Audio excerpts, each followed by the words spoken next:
Bonjour à tous. Qui de mieux que lui pour venir nous parler de journalisme? Celui que nous recevons aujourd'hui a de nombreuses casquettes. Il est justement journaliste, écrivain, spécialiste de la petite reine. Il a été rédacteur en chef et directeur de la rédaction du Monde. Il a reçu le prix Femina en 2007 pour Baiser de cinéma et remplacé l'immense Jean-Paul Olivier. Durant le Tour de France, vous avez aussi créé le journal Le 1, c'est aussi un peu pour ça que vous êtes aujourd'hui ici. Bonjour Eric Fotorino. Bonjour. Vous êtes à Lyon pour la deuxième édition des Têtes chercheuses organisée par le Club de la Presse de Lyon. C'est un concours qui a pour ambition de faire émerger des projets d'entreprises journalistiques pérennes. Est-ce que justement aujourd'hui ces projets passent forcément sur Internet? Vous allez me dire que non, je suppose. Alors, je pense qu'ils ne passent pas forcément sur Internet, mais ils peuvent aussi, bien sûr, passer sur le numérique. En l'occurrence, les innovations auxquelles j'ai réfléchi moi ces dernières années remettaient au centre le papier, dans le sens où je voulais plutôt que créer un journal, créer un objet de presse. Un objet, vous savez, un objet, quand il nous plaît, on le garde. Alors qu'un journal, quand on l'a lu, on le jette, il arrive même que des gens les jettent avant de les lire. Donc voilà, c'était l'idée qu'on pouvait, avec du papier, être encore innovant. Est-ce qu'aujourd'hui, avec les réseaux sociaux, est-ce qu'il y a un avenir pour la presse de qualité? Est-ce que ça existe encore? Oui, je pense que l'un n'empêche pas l'autre. C'est-à-dire que les réseaux sociaux, ils obéissent à un certain nombre de demandes, notamment celles de rapidité, de sociabilité, d'échange, d'interaction entre ceux qui y participent.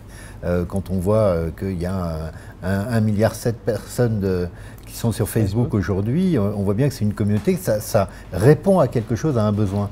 Mais pour autant, ça n'empêche pas, au moment où on vit une grande accélération, d'avoir des outils pour ralentir. Justement, ces outils pour ralentir, sur quel point les journalistes doivent-ils se réinventer? Aujourd'hui, justement, c'est ça. On voyait durant les Têtes chercheuses des gens qui ont essayé de réinventer le journalisme vont être primés. Où les journalistes doivent-ils se réinventer? Je pense que la première question à se poser, c'est qui sont nos lecteurs, qui sont nos auditeurs, nos spectateurs, et de quel temps disposent-ils pour nous lire, nous écouter, nous regarder. Ça, je pense que se mettre à la place du lecteur, c'est quelque chose que font assez rarement les journalistes. Et vous pensez qu'il faut le faire? Il y a une époque où personne ne le faisait. Enfin... Oui, mais justement, je crois que, vous savez, moi je dis quelquefois de façon un peu provocante, à force de faire des journaux d'actionnaires ou faire des journaux d'annonceurs, on n'a plus fait des journaux pour les lecteurs. Et je pense qu'effectivement, il faut absolument se poser la question des attentes, des goûts, des usages, du temps. Lorsque vous créez un journal, il n'est pas de rien. L'environnement d'un journal, c'est d'autres journaux. Donc ça veut dire quelle est la singularité que vous allez apporter, quel est le service que vous allez apporter, ou de compréhension, de plaisir, de tout un tas de critères comme cela, pour faire en sorte que votre lecteur se dise « Ah, ça m'intéresse, c'est pour moi ». Vous le faites en réaction à ce que disent les lecteurs ou en amont de ce que vous pensez? Alors ça, c'est très intéressant votre question, parce que vous savez, vous pouvez faire tout un tas d'études de lecteurs, jamais les lecteurs ne vont vous dire le journal que vous devez faire. Ça, c'est pas possible. Mais vous devez avoir cette intuition d'une attente qui n'est pas exprimée, mais qui existe. Le 1, personne ne m'avait demandé le 1. Mais c'est en écoutant, en regardant l'univers de la presse, en voyant les gens vivre et comment... Vous voyez, je vais vous donner un exemple. Lorsque j'étais directeur du Monde, la principale motivation de désabonnement, ce n'était pas du tout la ligne éditoriale du Monde, c'était ce qu'on appelait l'effet de pile. C'est-à-dire que les gens étaient abonnés, puis ils voyaient les journaux s'entasser sur la table du salon, et puis au bout d'un moment, ils avaient une relation de culpabilité et de mauvaise conscience avec leur journal, parce qu'ils ne le lisaient pas. Et le 1, ça a été vraiment de se dire, on va inventer un journal qu'on puisse lire du début jusqu'à la fin, et que dès qu'on le voit, on sait qu'on ne rentre pas dans un tunnel de lecture qui va nous écraser. Puis on peut y revenir aussi, vu que c'est un objet. Bien sûr qu'on peut y revenir. On parlait des réseaux sociaux, du community management. Il y a des journaux qui récemment, comme l'Express, le Figaro, je ne sais que, mais il y en a d'autres, qui ont mis le paquet sur le community management. Est-ce qu'aujourd'hui, un journal doit plus axer sa politique justement sur ce community management que sur l'éditorial lui-même? Non, je ne suis pas sûr. Si vous voulez, les journaux que vous citez sont des journaux anciens, hein, ils sont pas nés d'hier, ils ont des décennies derrière eux. Donc ça veut dire qu'ils ont des structures déjà assez lourdes, avec des coûts fixes, avec un certain nombre d'abonnés, un certain nombre de lecteurs réguliers. Et donc eux, ils doivent se réinventer au sein d'un univers qu'ils ont déjà très largement exploré. Et donc effectivement, ce qui apparaît nouveau pour eux, ce n'est pas tant de réinventer ou l'Express ou le Figaro papier, parce qu'il existe déjà sous une certaine forme, mais il y a déjà une projection des lecteurs sur ces journaux. En revanche, là où ils ont une marge d'innovation et ils peuvent rajeunir leur lectorat, aller chercher d'autres lecteurs, c'est par les réseaux sociaux. Mais quand on est neuf, on n'a pas. Je pense que la réflexion, elle est surtout sur l'éditorial. Donc eux, ils se réinventent dans les périmètres qui sont déjà les leurs finalement. Qui sont déjà les leurs, mais leur marge de manœuvre est évidemment moins forte que lorsque votre histoire est moins ancienne. Par définition, nous, peut-être le 1, quand il aura 20 ans, 30 ans, il aura aussi ce même problématique. Mais effectivement, ces journaux qui ont une marque lourde et connue, eh bien, ils sont redevables d'une certaine... Ils doivent en fait faire ce qu'on leur demande et ce qu'ils ont un peu toujours fait. Merci Eric Fotorino. Merci à vous. Merci aux téléspectateurs de TLM qui nous ont regardés. On était au restaurant Marguerite qui nous a gentiment accueillis aujourd'hui. On se retrouve demain pour une nouvelle émission. Et si vous voulez voir la suite de cet entretien, c'est sur YouTube et sur le site de Lyon Capital. Merci. On est toujours ensemble. L'autre jour, on recevait Christine Ockrent qui venait nous présenter son livre sur la présidentielle américaine. Et elle disait quelque chose d'assez intéressant. Elle nous disait qu'aujourd'hui, et c'est très prégnant en Angleterre, aux USA pendant la campagne, toute parole sourcée et argumentée, qu'elle soit politique ou journalistique, est devenue suspecte pour une partie de l'électorat, car faisant partie du système, et qu'à l'inverse, l'ignorance est devenue presque une preuve de bonne foi. Les journalistes sont souvent pointés comme faisant partie de ce système. Aujourd'hui, comment notre métier doit faire pour retrouver cette crédibilité qu'il avait auparavant? Oui, c'est ce que vous dites et ce que dit Christine Ockrent, c'est terrifiant parce que précisément, je crois que la confiance, elle vient du fait qu'on sait qui nous parle. Et quand on source une information, ça veut dire que précisément, il y a une source valide qui a été documentée, recoupée, etc. Et donc se dire que c'est finalement l'anonymat ou le buzz qui, à un moment donné, donne la crédibilité d'une information, c'est, je trouve, assez effrayant.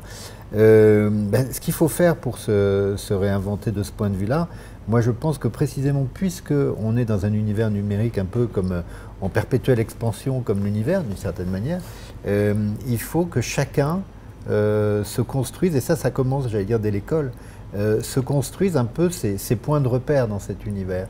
Ça veut dire que vous avez des marques qui ne sont pas seulement des marques de presse, c'est quand même la grande différence. En effet, vous pouvez avoir des déceptions sur des marques de presse connues, et vous pouvez trouver un blogueur, un site d'information qui n'ont pas pignon sur rue, qui n'ont pas une grande notoriété, mais qui, dans des domaines très précis, sont crédibles.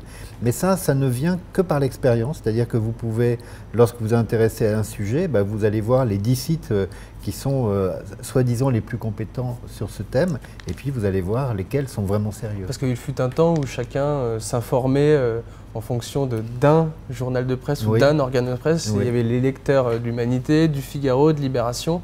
Chacun y cherchait ce qu'il voulait y trouver et il pensait que la vérité était là. Aujourd'hui, il faut plutôt s'informer sur, on parle de personal branding, mais sur une personne en particulier qui serait parfaitement compétente sur un sujet. Ça va avec Twitter. Moi, je crois qu'il faut aussi toujours multiplier les sources, mais ce n'est plus les mêmes sources. C'est ça que je veux dire. Vous pouvez avoir dans vos sources des sources médiatiques. Ça peut être Le Monde, ça peut être l'Obs, l'Express ou d'autres. Mais je pense qu'effectivement, vous avez maintenant des journalistes indépendants, je pense, ou des praticiens. Je pense notamment à des avocats sur le site du Monde.fr ou je pense à Jean Guinel, qui est un ancien de Libération, de l'Express et qui maintenant a un site sur les questions militaires. Bon, vous pouvez identifier comme ça des auteurs qui sont vraiment informés et dont vous savez, le but de l'information, depuis toujours, ça a été comme un service public. On rend le service d'informer. Et c'est d'ailleurs pour ça qu'en France, on a toujours considéré que les médias n'étaient pas des entreprises, en tout cas pas des entreprises comme les autres. Voilà. Et ce qui d'ailleurs a beaucoup nui à la presse, parce qu'au nom de ça, elle n'a jamais été capitalisée comme elle aurait dû. Et c'est finalement des capitaines d'industrie venant d'autres secteurs qui sont venus la racheter. Justement, on parlait de crédibilité. Est-ce que ça ne pose pas problème sur la crédibilité des médias? On parle maintenant de collusion, Oui, bien sûr. Là, par exemple, on a vu que sur l'affaire, c'est un truc assez précis, sur l'affaire Aude Lancelin, les organes de presse qui ont le Nouvel Obs, Le Monde, enfin Deniel, Pigasse, Berger, n'ont pas du tout parlé de son livre. Alors hier, il y a eu un papier dans Le Monde, hier, il y en a eu finalement. Mais c'est vrai, si vous voulez, que je pense qu'il faut essayer de comprendre d'où ça vient. Et tout à l'heure, à l'instant, je parlais de la presse sous-capitalisée. Les ordonnances de 1945 font qu'un propriétaire d'un journal ne peut pas en posséder d'autres ou ne peut pas posséder d'autres médias.